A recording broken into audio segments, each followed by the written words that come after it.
How the hell did she get her hands on the manuscript anyway? I don't know. She's resourceful. I told you you were too hard on her. Listen, I found out all sorts of interesting stuff while I was digging around. Yeah. Mr. Wake, it's Sheriff Breaker. We have an FBI agent here, Agent Nightingale. FBI? He's anxious to see you. You'd better come to the station. Okay, I'll be right over, Sheriff. Let's make this quick, huh? Help you folks? Name's Randolph. I'm the manager. We're looking for Rose. Works as a waitress down at the diner. Rose, sure. Nice girl. Who wants to know? I'm Alanwake. A writer, huh? I heard on the radio you were visiting. Well, I'll show you her trailer. That Rose, she's a nice girl. Always pays her rent on time. As I was saying, Al, I found all sorts of weird stuff from the local newspaper's archives. This place is crazy. Disappearances, mysterious deaths, urban legends come true, and get this, most of this stuff takes place around Cauldron Lake. Well, you ain't wrong, mister. The Indians thought the lake was a doorway to the underworld. I'm the God-fearing type myself. I don't hold with that sort of thing. Yeah, okay. Anyway, there was an island there owned by a guy called Thomas Zane. Now, some of the articles I found about him make him out to be a famous writer, but I ran a bunch of searches, couldn't find a single thing he wrote. Zane was heavily into diving, so much so that the place came to be called Diver's Isle. But the volcano under the lake erupted in 1970, and Zane went down with the island.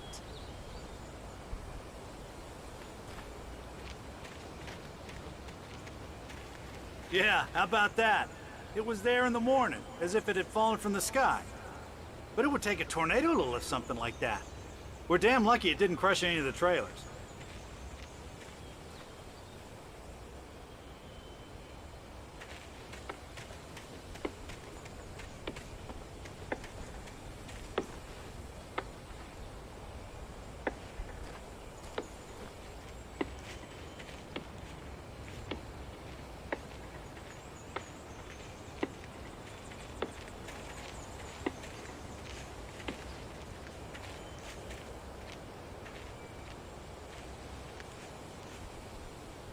It gets better.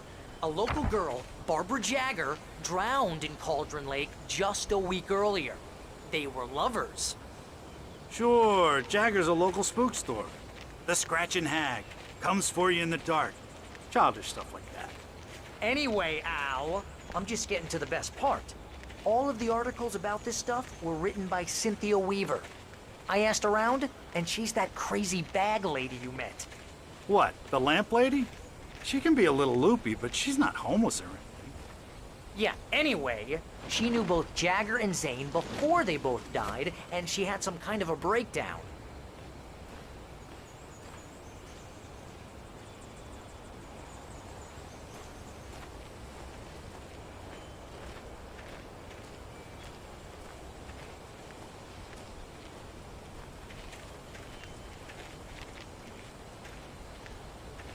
Well, mister, this here's Rose's trailer. You mind me asking what you want with her? We're just here to talk to her, pal.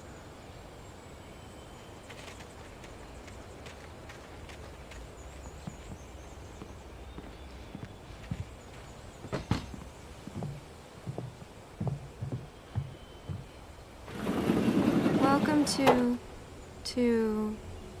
Oh dear, Mr. Wake. I'm so glad you're here. Rose, you have my manuscript? Oh. Oh, yes. Yes. Please, come in. Hey, this is really good. Rose, Yes, my manuscript. I really need it. I understand. I know what you need. A muse to inspire you. Oh, for Barry. She doesn't have anything. Yeah, hey, Al? Al, what's... Oh... Barry! What? What?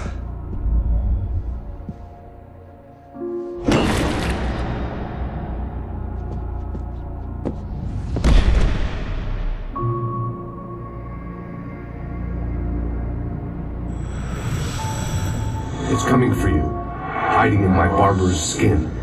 I'm too weak to stop it. You must turn the lights on. I promised I'd come visit you and your lovely wife. You must finish what you started.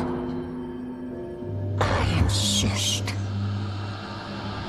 You must turn the lights on. Turn the light on. Back to work, boy.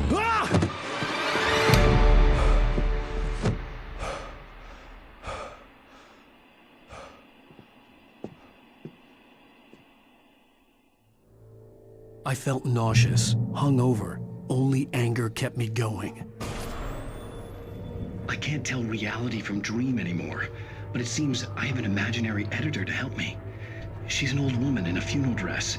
I call her Barbara Jagger. She's very strict. I'm writing faster and faster. My manuscript is being heavily revised. The edits are getting very aggressive, and each day there's less of me and more of her. I hate it, but I know she's right. She promises me I can save Alice this way. She knows more of this than I do. About the complex incantation I'm attempting. About this place. She's worked with another writer under similar circumstances, Thomas Zane. The genre of the story seems to be shifting. It's turning into a horror story. I'm getting close. I can feel it.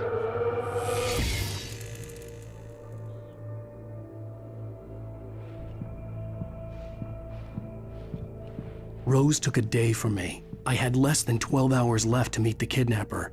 All I could do was get Barry into the car, work something out once I got on the road. Barry was out of it. He was way too heavy to carry. You're right. I deserve more money. I'm so handsome. Welcome to the Oh Dear Diner. What can I get you today? Coffee?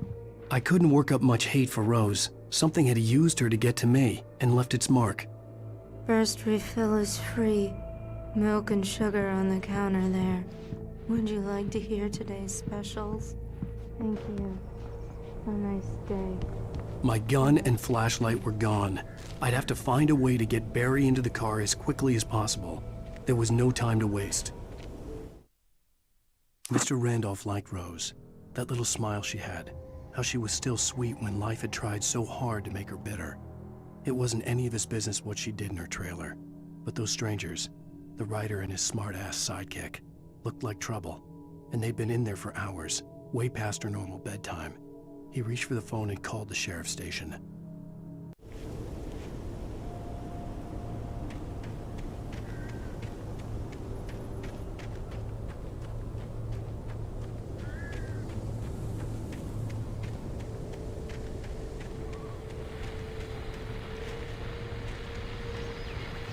I just stepped outside to catch a breath of fresh air. Let me tell you, the weather's getting heavy. Nights like this make me especially glad I'm here talking to you and not home in bed. Once the weather takes a turn like this, I can't sleep at all. It's all tangled bed sheets and dark thoughts, punctuated by the occasional plunge into nightmare. Is it just me? Well, perhaps it is. But I hope I can make the night a little bit easier to get through. Caller, you're on KBF FM. Hey, hi, it's Walt Snyder. What's on your mind, Walt? Well, I am the way you are, but, well, I can't sleep either, you know? I've just been staring out the window here, trying to make sense of it all, but, I ain't been drinking either, you know? I just... Well, you sound like a man with a problem, Walt. I had argument with Danny, and, then I got in trouble with the law, and, I'm just, well... I heard something like that, Walt. Yeah, well, Danny's my best friend, and, they let me on bail today, and now I'm just alone here at the window, waiting. Man, and there's something in the air tonight, man. I was just outside looking up at the sky above our broadcast tower thinking the same thing. What are you waiting for, Walt? I don't know. You know, something's gonna happen. You know, I think I better go. Well, Walt, maybe... No, thanks, Pat. Well, good luck to you, Walt. Hang in there. Let's take a little break, folks. This weather's really something else, huh? How can I be sure?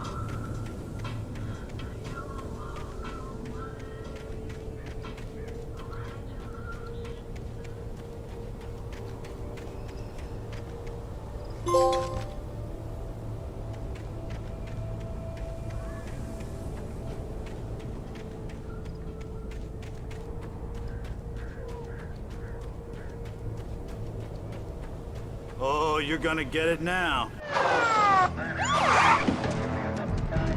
God knows what you've done to that poor girl. This is Agent Nightingale, FBI! Get him up, Hemingway! You're under arrest! You move a muscle, I'll unload right in your goddamn face! Stay right where you are, Slane!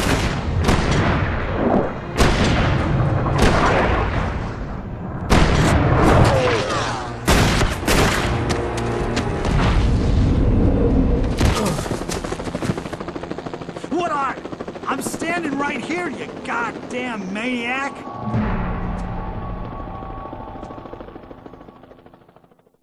I hated to leave Barry behind, but there was no way I'd miss my appointment with the kidnapper. Give it up, Mr. Wake! Come on! Take it easy on him! Get after him! Don't let him get away! Move it! Move it! Move it! Don't let him get away!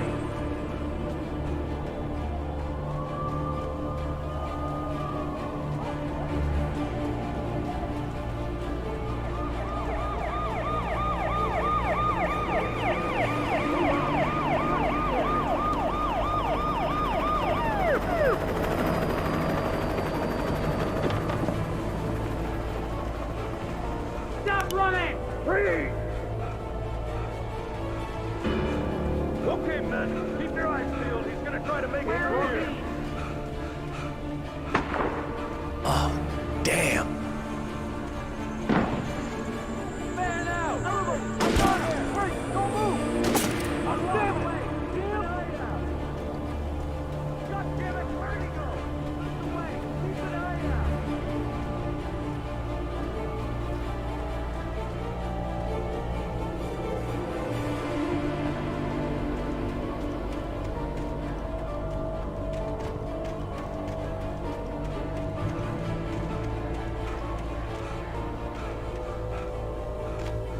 He's gone! Come on, guys! We need to head him off! For decades, the darkness that wore Barbara Jagger's skin slept fitfully in the dark place that was its home and prison. It was hungry and in pain. It dreamed of its nights of glory when the poet's writing had called it from the depths and given it a brief, terrible taste of power and freedom. The rock stars had stirred it from the deep sleep the poet had sunk it back to in the end. When it sensed the writer on the ferry, it opened its eyes.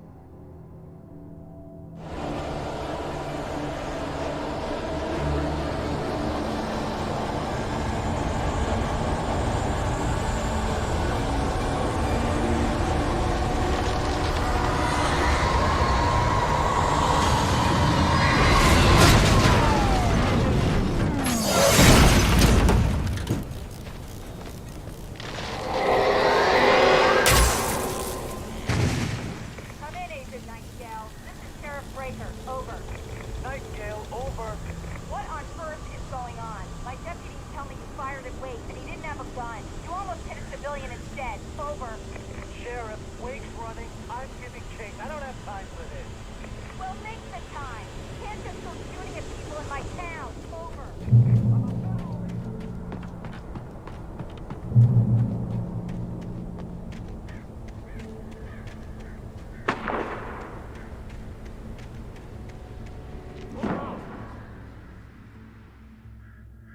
Search the area.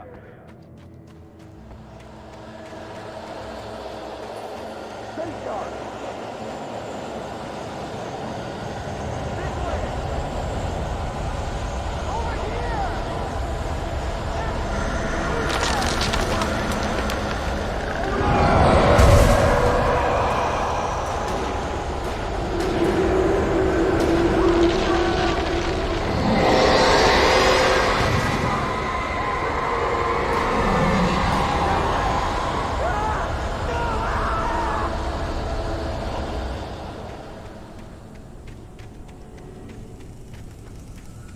This horror was everywhere I went, circling me.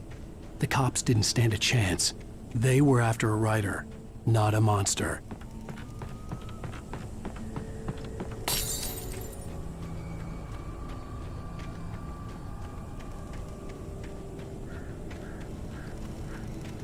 Sheriff Breaker, this is Agent Nightingale. I've lost contact with most of the men you assigned to me. It's Blake's doing. Wait, are you seriously telling me that geek writer just took out my deputies? Are you kidding? I mean, have you seen this guy? He wears a tweed jacket. Over. He's the guy we're chasing. If it's not him, who then? Bigfoot? Over. I don't know yet, but I'm not in the habit of jumping to conclusions. That tends to come back and bite you in the ass. Out.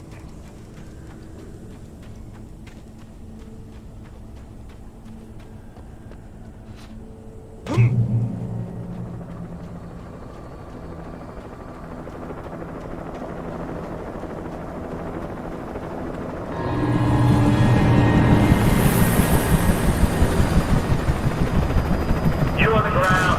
Hold it right there. There's nowhere to run. Freeze!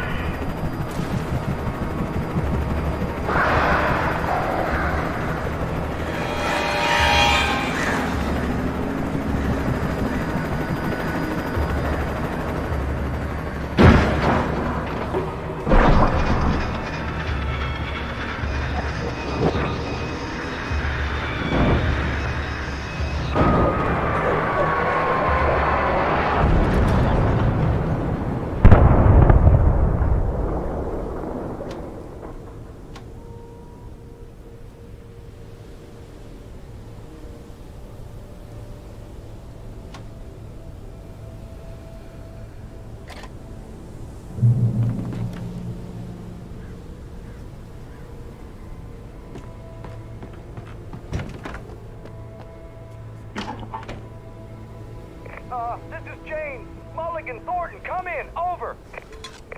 Thornton here. James, we got both Wheeler and Rose in custody. They didn't put up a fight or anything.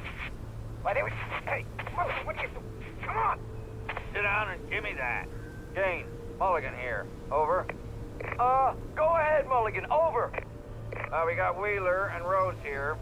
Wheeler's drunk or hopped up on something.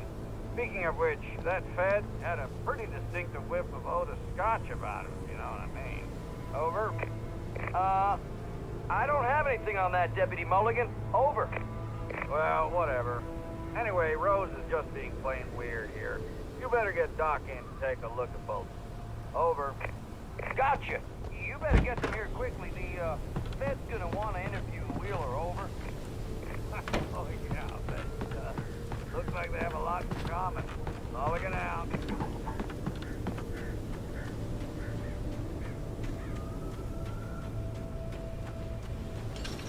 I imagined that the broadcast tower in the distance was part of the local radio station.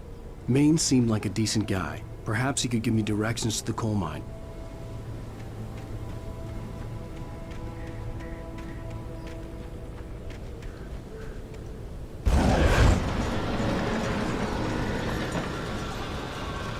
Unnatural shadows clung to the gate. The darkness that was after me was trying to stop me. I wouldn't get through without a light.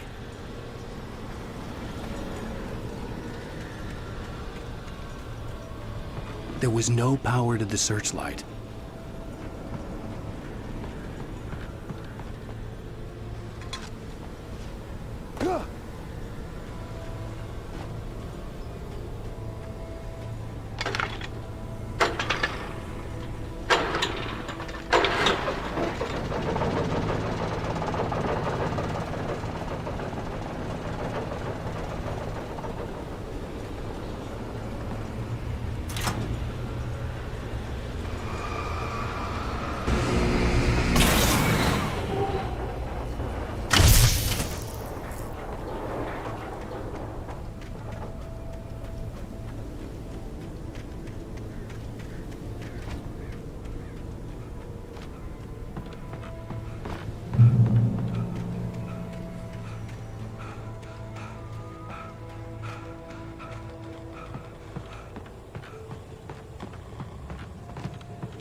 took me a moment to recognize the flashbang grenades.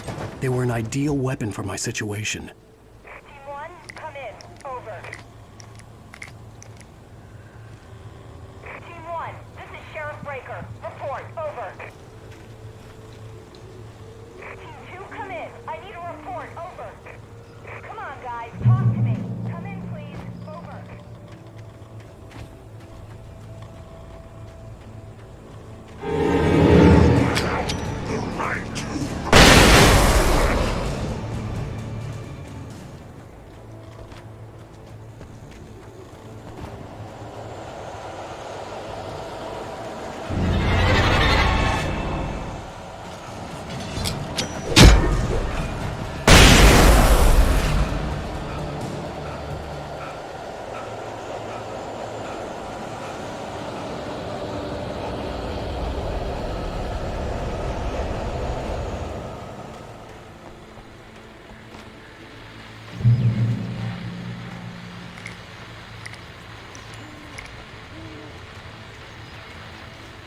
And here's another call. You're on KBFFM with Pat Maine. It's Milt Peabody, Pat. What's on your mind, Milt? Well, I live near the trailer park, Pat, and there's a big ruckus going on over there. Well, that's just up the road from me, too. What's going on, do you know? I don't know, but there's a bunch of police cars there, lots of sirens, a helicopter buzzing around, and I think I heard some gunshots. Gunshots? Yes, sir, like from a pistol. So can you find out what's going on? Because it's just next door and they're popping off guns there. They're still shooting? No, it was maybe 10, 15 minutes ago. It sounds serious, Pat. I'm telling you, it don't sound like no party. Well, I'm certainly going to give the station a call, Milt. Okay.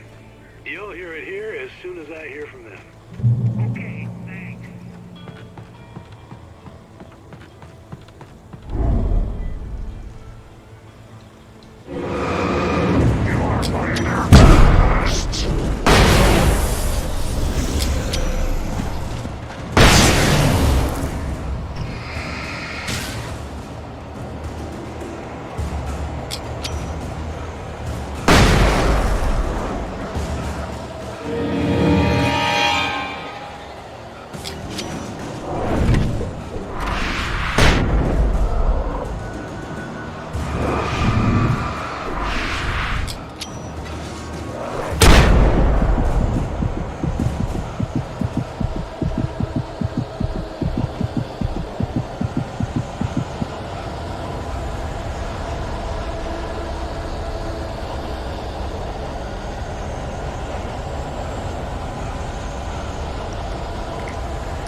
I hope Maine could lend me a car to get to the coal mine. Oh, why, hello, Lorna. What do you have for us? Well, I just don't see why the cops bothered with the trailer park. What do you mean?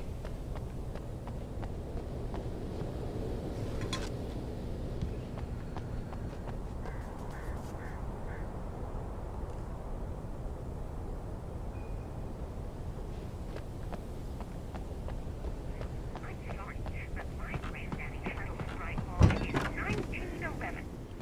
Well, thank you very much for that compassionate viewpoint, Lorna. Oh, here's a little surprise. The famous writer Alan Wake just walked in. Folks, I'm going to see if I can talk him into an interview. Come on in, Mr. Wake. Oh, I'm so glad you could find the time to do this, Mr. Wake. Nowhere to run now, Dan Brown. You back away from me. Don't hurt her. Whoa. Everyone calm down. Put the gun down. We're all friends here, right? Cool your jets, Nightingale. We got him. Shoot, priest! What the hell's the matter with you? There's a civilian in there.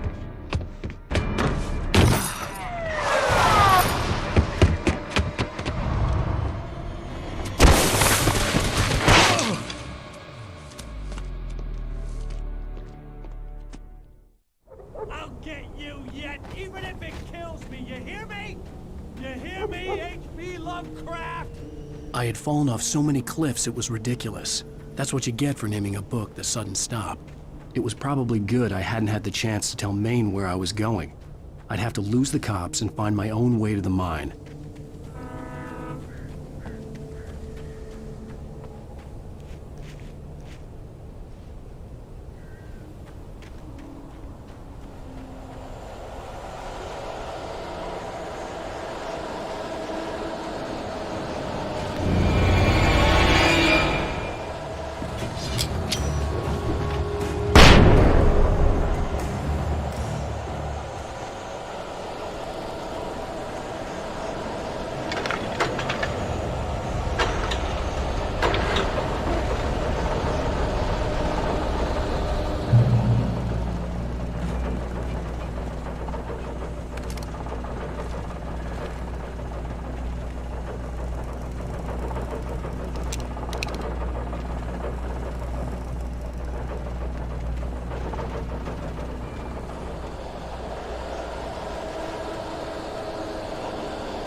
There was no sensible reason for the power company work lights to be here.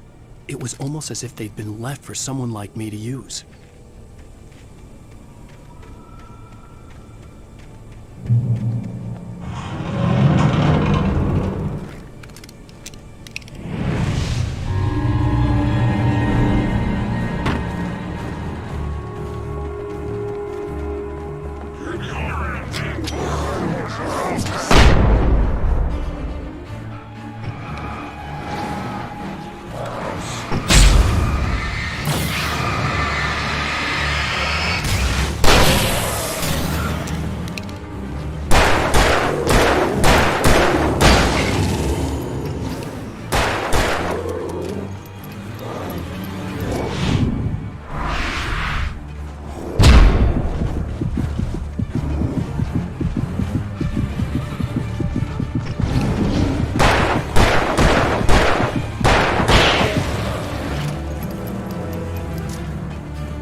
The bulldozer's engine roared to life. Mud and rocks flew as it fought for traction. It crashed through the concrete wall and landed heavily in the yard. If it were an animal, it would have shaken its head after the impact, fixed its eyes on me, and charged. Of course, it had no head, nor eyes. Shadows crawled on its form, twisting it into a monster. Then, it came for me.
Hello? The most stubborn man I've ever met. Alice? Alice? Alan. Alan. I'm so afraid. Keeps me in the dark. Please help me. I look at you, Alan, and it's not you. It's something else. Looking out from behind your eyes. Alice, I'm here. I'm so alone here. It's all gonna go to hell. You need to be careful. Cooperate.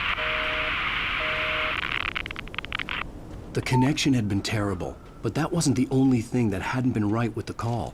She sounded wrong somehow, but she had called me.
I could see a railway bridge up ahead, and a warehouse of some sort on the opposite shore.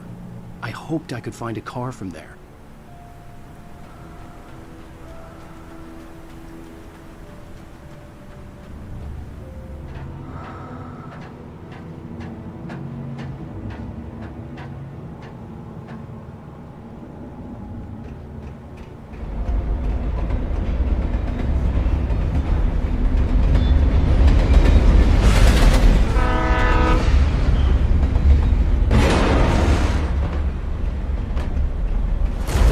That was pursuing me was growing stronger, and it was taking over everything in its path.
As a teenager, just starting to get interested in writing, Stephen King had been a source of inspiration to me. I thought about all the inanimate objects that had come to life in his books. No one is safe in a good horror story. Certainly not the protagonist. That's what makes them fun. This was anything but. The darkness could possess anything, and it was getting closer.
of our existence for granted, unaware that they are merely a thin veneer of desperate self-delusion, covering a vast cosmos of madness and horror. All too often, the stars are right. In Night Springs. Tonight's episode, A Family Occasion. Journalist Alvin Durla's trip to study the local customs of an insular community in Night Springs has been less than successful. Until...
I had never been this glad to see the sunrise. I had a couple of hours to get to the coal mine.